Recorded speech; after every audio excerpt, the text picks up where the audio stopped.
मी सोहमभूषण बाळापुरे. वास्तविकता यशाची मध्ये आपल्या सगळ्यांचं मनपूर्वक स्वागत. पोटभर अन्न मिळालं की समाधान मिळतं. पण खरं आरोग्य मिळतं तेव्हा जेव्हा आपण खातो त्या आहारात पोषण असतं. मुलांच्या वाढीपासून ते आईच्या आरोग्यापर्यंत संतुलित आहार हीच खरी गुरुकिल्ली आहे.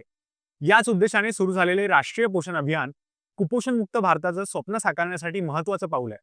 अकोला जिल्ह्यातील मूर्तिजापूरच्या लक्ष्मीबाई देशमुख उपजिल्हा रुग्णालयात राष्ट्रीय पोषण माहाचं उद्घाटन करण्यात आलं.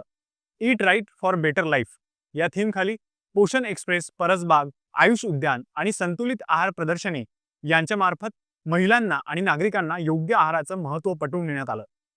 इथले तज्ज्ञ डॉक्टर्स आणि नागरिक काय म्हणतात, या अभियानामुळे स्थानिकांना कसा फायदा होतोय, चला पाहूया प्रेरणादायी कहाणी वास्तविकता यशाची मध्ये.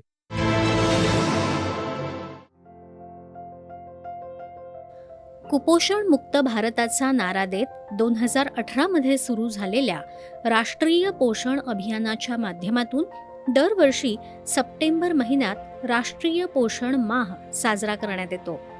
अकोल्यातल्या मूर्तिजापूर इथल्या लक्ष्मीबाई देशमुख उपजिल्हा रुग्णालयामध्ये येणाऱ्या महिला आणि रुग्णांना संतुलित आहाराचं महत्त्व पटवून देण्यासाठी प्रदर्शन मांडण्यात आलं. यामध्ये पोषण एक्सप्रेस, पोषण पिरॅमिड आणि विविध पाककृतींच्या माध्यमातून सही पोषण देश रोशन हा संदेश देण्यात आला. केंद्र सरकार पुरस्कृत राष्ट्रीय पोषण माह हा या वर्षीचा 8वा पोषण माह असून यामध्ये महत्त्वाचे मुद्दे म्हणजे एकतर महत्त्वाचा आहे लठ्ठपणा, जे साखर आणि तेल यांचे आहारात कमी प्रमाण करून आपण कशा प्रकारे लठ्ठपणाला नियंत्रित ठेवता येईल. आणि दुसरा आहे प्रारंभिक बाल संगोपन व शिक्षण, म्हणजे पोषण बी आणि पढाई बी, एक पेड माँ के नाम, त्यानंतर लहान मुलांमधील आहार पद्धती आणि मेन स्ट्रीमिंग, ह्या 5 मुद्द्यांवर आधारित या वर्षीचं आपलं घोषवाक्य ठरलं जाईल हे म्हणावं लागेल पोषण माहचं.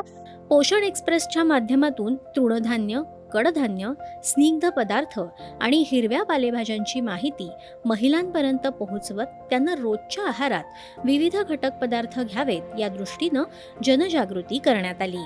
जीवन पद्धती चांगल्या पद्धतीने जीवन जगता यावं म्हणून हे चांगला आहार आहे आणि असाच आहार नेहमी केलेला असला पाहिजे. पोषण माहची सुरुवात महिलांच्या हस्तेच करण्यात आली. या अभियानाच्या व्यापक चौकटी अंतर्गत किशोरवयीन मुलं आणि महिलांसाठी पोषण सुनिश्चित करणं, स्तनपान आणि पूरक आहाराबाबत जागरूकता निर्माण करण्यात आल्याची माहिती रुग्णालयाचे वैद्यकीय अधीक्षक डॉक्टर नेमाडे यांनी दिली. काही लोकांना गरज असते, जसं गरोदर माता असेल तर त्यांची रिक्वायरमेंट जास्त राहते, कॅलरीजची रिक्वायरमेंट जास्त राहते किंवा प्रोटीनची रिक्वायरमेंट जास्त असेल तर त्यांना अंडी किंवा दूध असं आपण पुरवण्यात येते आपल्या इथं. आणि अतिशय उत्तम रीतीने आपल्या इथं ते हायजेनिक पद्धतीने तयार केल्या जाते. डायटिशियनचं व्यवस्थित त्याकडे लक्ष असतं. रुग्णालयात साकारण्यात आलेल्या आयुष उद्यानात गुळवेल, कोरफड, गवती चहा, तुळस, अडुळसा, हळद, शेवगा, मोह अशा 50 प्रकारच्या वनौषधांची लागवड करण्यात आली आहे. शेवग्याच्या झाडामुळे आम्हाला आयर्न वाढतं, त्याच्यानंतर आपल्याला शेवग्याच्या याच्यामुळे वेट लॉस होतं.